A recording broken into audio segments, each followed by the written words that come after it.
Welcome back to Tech Unpacked, the podcast that digs into the stuff reshaping our world. Today, Jenny, we're talking about something I've been keeping an eye on for a while now. Ben's new iSKYE AI platform. And spoiler alert, it might just be the thing that finally makes businesses trust generative AI. Mark, you've been practically buzzing about iSKYE. And I can see why. This isn't just another AMI tool, is it? We're talking about tackling some of the biggest headaches businesses face with generative AI, especially around those dreaded hallucinations. Exactly. You hit the nail on the head. For anyone who's not deep in the AI weeds, hallucinations in LLMs, large language models, mean they just make things up. They invent facts, misinterpret data, even get creative with legal precedents. And for businesses, especially in sensitive sectors like healthcare or finance, that's not just embarrassing, it can be catastrophically expensive. Think regulatory fines, lawsuits, reputation damage. It's a nightmare scenario. So iSKYE steps in to fix this. How does it tackle the hallucination problem specifically? I read something about it using a closed-loop system and RAG architecture, which sounds like a lot of technical jargon for it just works better. Oh, it's so much more than it just works better, though it does. So, the RAG architecture, that stands for retrieval-augmented generation. Imagine your AI has access to a massive, perfectly curated library of information that it draws from before generating a response. It's not just pulling from everything on the internet, it's pulling from trusted, verified sources that you feed it. Think of it like a student writing a paper, but instead of using Wikipedia, they have an exclusive, pre-approved academic library. So instead of just making up a medical diagnosis or, some financial advice, it would actually consult a verified medical database or the company's own internal financial records first? That's important for critical applications. Precisely. And the closed-loop system takes that a step further. It means the data stays within a secure, isolated environment, controlled by the business. It's not going out to the wider internet. It's not being used to train some public model. This is what allows iSKYE to offer things like HIPAA and SOC2 compliance for healthcare providers handling patient data, or banks with sensitive customer information. This is a must. HIPAA and SOC2 compliance, that's a big deal. We're talking healthcare, finance, any industry that deals with sensitive customer data. Because, let's be honest, data privacy is the new battleground for AI supremacy.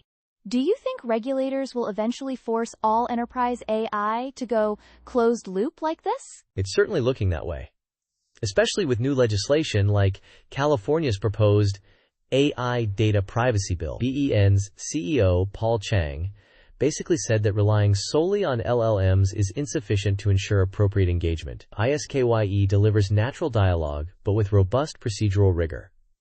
It's about bringing control back to businesses. It's about building trust, one verified data point at a time. That makes perfect sense.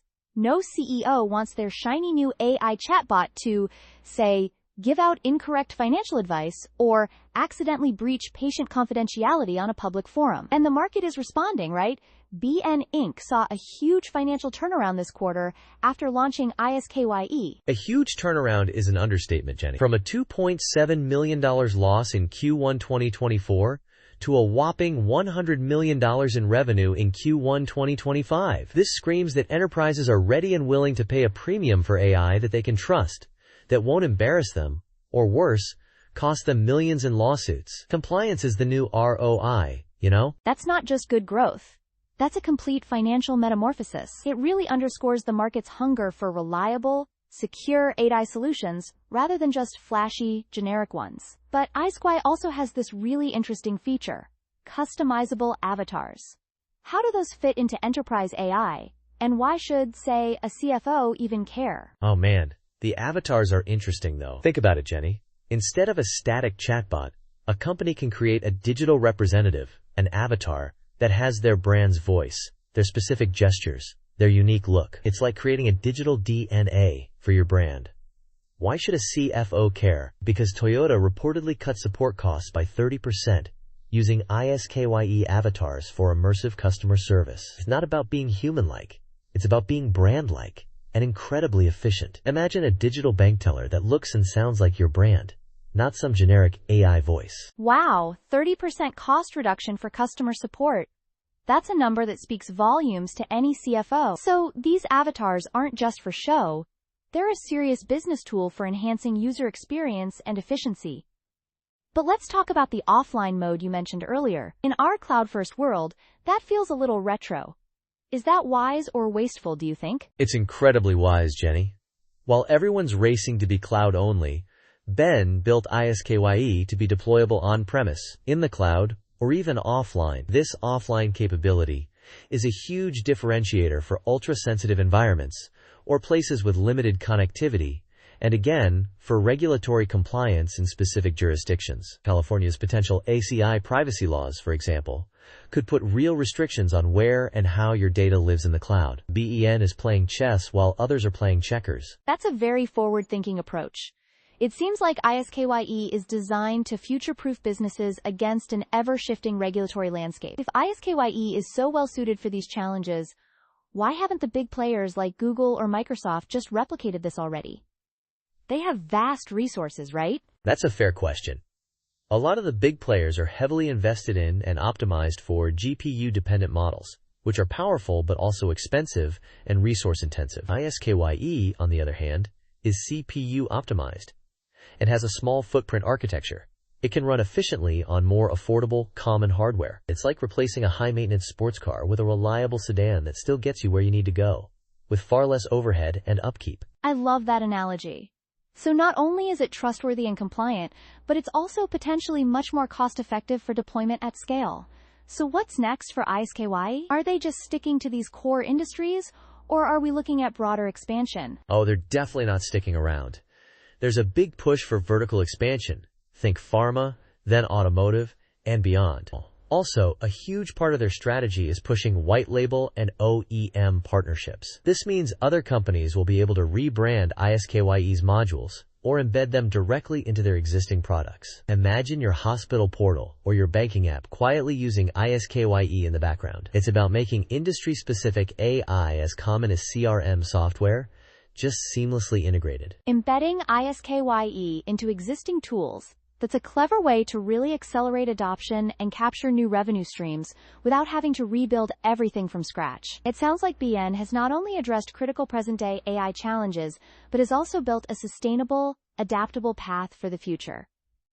Mark, this has been insightful. So, Ben's iSKYE platform. Real deal or just more AI hype? Definitely the real deal, Jenny. It's a paradigm shift towards secure, enterprise-ready AI. Their hybrid approach, blending domain knowledge with hard-coded safeguards and modular scalability, directly tackles the trust crisis in generative AI head-on. And that $100 million quarter? That's not hype. That's commercial validation right there. It's showing that businesses are ready to invest in AI they can actually put to work without fear. It makes sense, but I do wonder. While a closed-loop system is great for security, does it risk making the AI less adaptable? I mean, LLMs typically learn from broad datasets. If iSKYE only looks at internal data, could it fall behind on, say, emerging trends or new types of information that are only available publicly? That's a fair counterpoint, Jenny.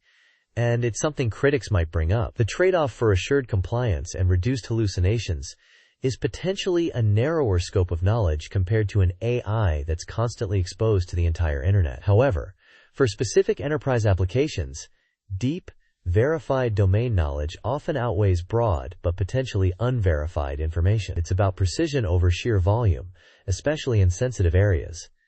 They can always update the internal library, as it were, to keep it current with verified external data. So it's a strategic choice, where the benefits of accuracy and security in critical applications outweigh the potential for broader adaptability. Another point to consider, maybe from a cautious CFO's perspective, is that while this $100 million revenue surge is impressive, it's still early days. Could this be more of an initial surge from early adopters, rather than a sign of sustained profitability? What happens when competitors catch up? You're right to be cautious. Any rapid financial upturn warrants a closer look at the sustainability. It could be an early adoption spike. However, the foundational issues iSKYE addresses, compliance, data security, hallucination mitigation, are systemic challenges for enterprise AI. These aren't transient problems. So, while competitors will surely emerge, Ben's first-mover advantage in offering a comprehensive, trusted solution gives them a strong foothold. The differentiator might shift from, "Can it do X?" to, "Can it do X securely and compliantly?"